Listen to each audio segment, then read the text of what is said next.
ಇದೇ ವಿಚಾರಕ್ಕೆ ಸಂಬಂಧಪಟ್ಟಂತೆ ಮಾತನಾಡಲಿಕ್ಕೆ ಧಾರ್ಮಿಕ ಚಿಂತಕರಾದಂತಹ ರೇಣುಕಾರಾಧ್ಯ ಗುರೂಜಿ ಅವರು ದೂರವಾಣಿ ಸಂಪರ್ಕಕ್ಕೆ ಸಿಕ್ಕಿದ್ದಾರೆ. ಸರ್ ಗುರೂಜಿ ನಮಸ್ತೆ. ನಮಸ್ತೆ. ವಿಶ್ವದ ಅತಿದೊಡ್ಡ ಧಾರ್ಮಿಕ ಉತ್ಸವ ಪ್ರಯಾಗ್ರಾಜ್ನಲ್ಲಿ ನಡೀತಾ ಇದೆ. ಪ್ರಧಾನಿ ನರೇಂದ್ರ ಮೋದಿ ಅವರು ಇವತ್ತು ಭಾಗಿಯಾಗಿದ್ದಾರೆ. ಇವತ್ತಿನ ವಿಶೇಷತೆಯ ಬಗ್ಗೆ ತಿಳಿಸ್ಕೊಡ್ಬಹುದಾ ಅಂತ ಹೇಳಿ.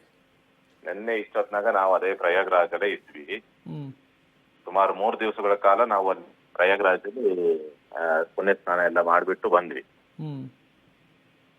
ಹಲೋ, ಗುರೂಜಿ ಕೇಳಿಸ್ತಾ ಇದೆ, ಹೇಳಿ. ಆ ಪ್ರಯಾಗ್ರಾಜಲ್ಲಿ ಪುಣ್ಯ ಸ್ನಾನ 3 ದಿವಸ ಇದ್ದು, ಅದು ವಸಂತ ಪಂಚಮಿನೂ ಮುಗಿಸ್ಕೊಂಡ್ವಿ. ಮತ್ತೆ ಅದೇ ಇದನ್ನು ಕೂಡ ಯಾವುದು ರಥಸಪ್ತಮಿನೂ ಕೂಡ ಅಲ್ಲೇ ತ್ರಿವೇಣಿ ಸಂಗಮದಲ್ಲಿ ಸ್ನಾನ ಎಲ್ಲ ಮಾಡಿದ್ವಿ.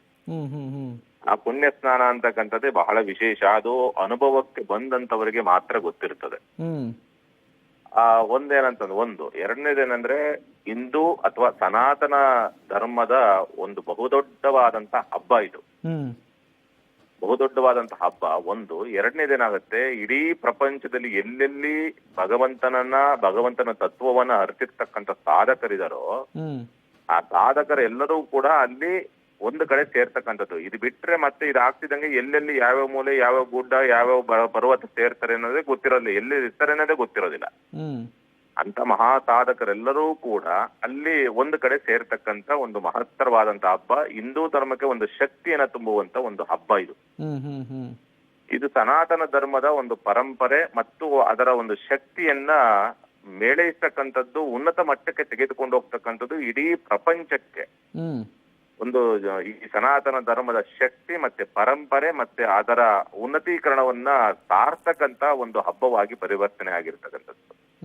ಅಂತ ಒಂದು ಹಬ್ಬಕ್ಕೆ ಈ ನಮ್ಮ ದೇಶದ ಪ್ರಧಾನಿ ಆಗಿರ್ತಕ್ಕಂಥ, ಮುಖ್ಯಸ್ಥರಾಗಿರ್ತಕ್ಕಂಥ, ನಾವೆಲ್ಲರೂ ಕೂಡ ಆಯ್ಕೆ ಮಾಡಿ ಕಳಿಸಿರ್ತಕ್ಕಂಥ ಸೇವಕ ಅಂತ ಅವರೇ ಹೇಳ್ಕೊಂಡಿರೋಂತ ರೀತಿಯಲ್ಲಿ, ಜನಗಳ ಸೇವಕ ಅಥವಾ ದೇಶ ಸೇವಕ ಅನ್ನೋ ರೀತಿಯಲ್ಲಿ ಹೇಳ್ಕೊಂಡಿರ್ತಕ್ಕಂಥ ಪ್ರಧಾನಿ ಸ್ಥಾನದಲ್ಲಿರ್ತಕ್ಕಂಥ ವ್ಯಕ್ತಿಗಳು ಹೋಗಿ ಸ್ನಾನವನ್ನ ಮಾಡಿ ಇಡೀ ಪ್ರಪಂಚಕ್ಕೆ ನನ್ನ ಈ ಸನಾತನ ಧರ್ಮದ ಶಕ್ತಿ ಏನು ಅಂತಕ್ಕಂಥನ್ನು ತೋರಿಸೋದಕ್ಕೆ ಒಂದು ಇರ್ತಕ್ಕಂಥ ವಿಶೇಷವಾದಂತ ಒಂದು ಮಾರ್ಗ ಇದು.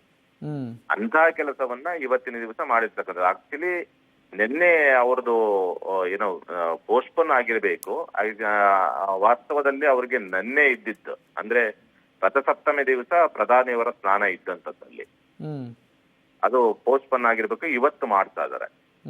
ಅಲ್ಲಿ ಇನ್ನೊಂದು ವಿಶೇಷ ಏನಂದ್ರೆ, ಸಾಧು ಸಂತರು ನಿನ್ನೆ ಮೊನ್ನೆ ಎಲ್ಲರೂ ಕೂಡ ಸಾಧು ಸಂತರು ಮಾಡಿದ್ದಾರೆ. ಅದರ ಪುಣ್ಯ ಶೇಷವನ್ನ ಅಥವಾ ಪುಣ್ಯದ ಫಲವನ್ನ ಪಡ್ಕೊಳ್ಳೋದಕ್ಕೆ, ಒಂದು ದೇಶಕ್ಕೆ ಶಕ್ತಿಯನ್ನ ತುಂಬೋದಕ್ಕೆ ಇರ್ತಕ್ಕಂಥ ಅಥವಾ ದೇಶಕ್ಕೆ ಶಕ್ತಿ ಬರ್ಲಿ ಅಂತಕ್ಕಂಥ ಸಂಕಲ್ಪ ಪೂರ್ವಕವಾಗಿ ಪ್ರಧಾನಿಯವರು ಇವತ್ತಿನ ದಿವಸ ಆ ಪುಣ್ಯ ಸ್ನಾನವನ್ನ, ಗಂಗಾ ಸ್ನಾನವನ್ನ ಅಥವಾ ತ್ರಿವೇಣಿ ಸಂಗಮದ ಸ್ನಾನವನ್ನ ಮಾಡ್ತಾ ಇದ್ದಾರೆ. ಹಾಗಾಗಿ ಇದೊಂದು ದೇಶಕ್ಕೆ ಹೆಮ್ಮೆ, ಇಡೀ ವಿಶ್ವಕ್ಕೆ ಸಾರ್ತಕ್ಕಂಥ ವಿಶೇಷವಾದ ಸಂದೇಶವಾಗಿರ್ತದೆ ಇದು. ಓಕೆ, ಥ್ಯಾಂಕ್ ಯು ಗುರುಜಿ, ಇಷ್ಟೊತ್ತು ಪಬ್ಲಿಕ್ ಟಿವಿ ಜೊತೆ ಮಾತನಾಡಿದ್ದಕ್ಕಾಗಿ.